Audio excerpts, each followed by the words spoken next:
Peugeot 3008 ou Peugeot 5008, c'est un peu chou vert et vert chou, tout simplement parce que celles-là partagent les mêmes plateformes, les mêmes moteurs et se ressemblent comme deux gouttes d'eau. Alors laquelle choisir? C'est ce que nous allons vous aider à faire, tout simplement parce qu'entre SUV et monospace nouvelle cuisine, la différence est parfois ténue.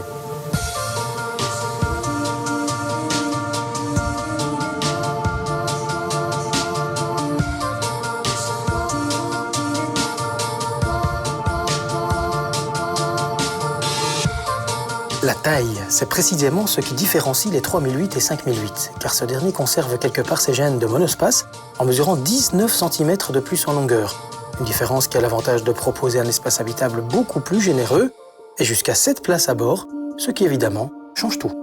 Et si d'aventure vous n'avez pas besoin des deux derniers sièges, eh bien ceux-ci sont comme d'habitude escamotables dans le plancher et c'est nouveau, extractible pour libérer un espace supplémentaire de 100 litres, ce qui porte le volume total à 780 litres.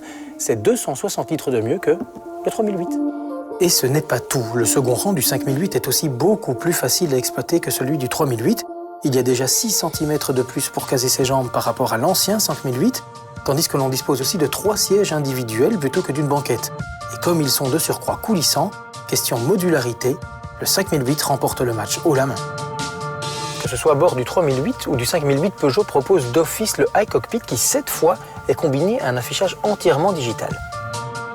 Ce grand écran de 12,3 pouces permet évidemment de personnaliser l'affichage.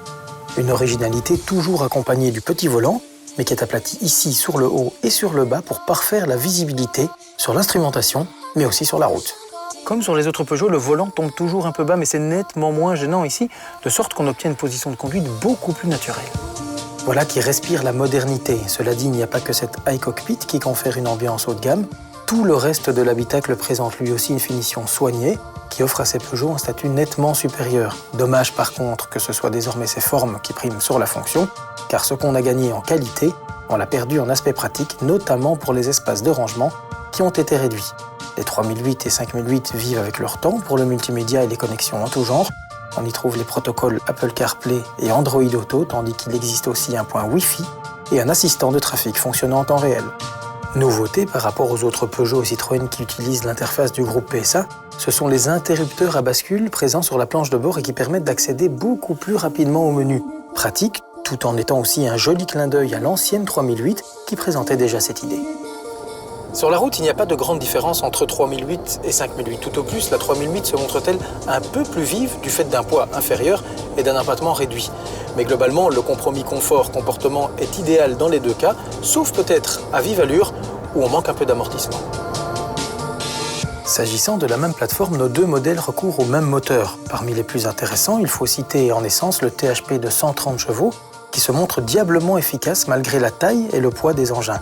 Nous avons d'ailleurs une petite préférence pour celui-ci, car il permet aussi à la voiture d'afficher 165 kg de moins que la version diesel, ce qui compte évidemment pour le confort et la dynamique. En diesel, si le HDI 115 chevaux de 1,6 litre se montre raisonnable, on apprécie aussi le 2 litres HDI de 180 chevaux, qui offre lui un niveau de performance qui comblera les plus exigeants, mais à condition de s'accommoder d'une boîte automatique qui constitue une unique proposition. Alors, plutôt 3008 ou 5008 ? Eh bien, la seule question à se poser, c'est celle du nombre de places nécessaires à bord, parce que c'est véritablement la seule différence entre ces deux voitures. Pour le reste, elles se valent, question dynamique, question finition, question présentation, et même pour le prix, qui est devenu franchement premium, même si c'est compensé par un équipement riche. Allez, on vous laisse à votre choix, ou plutôt à vos besoins.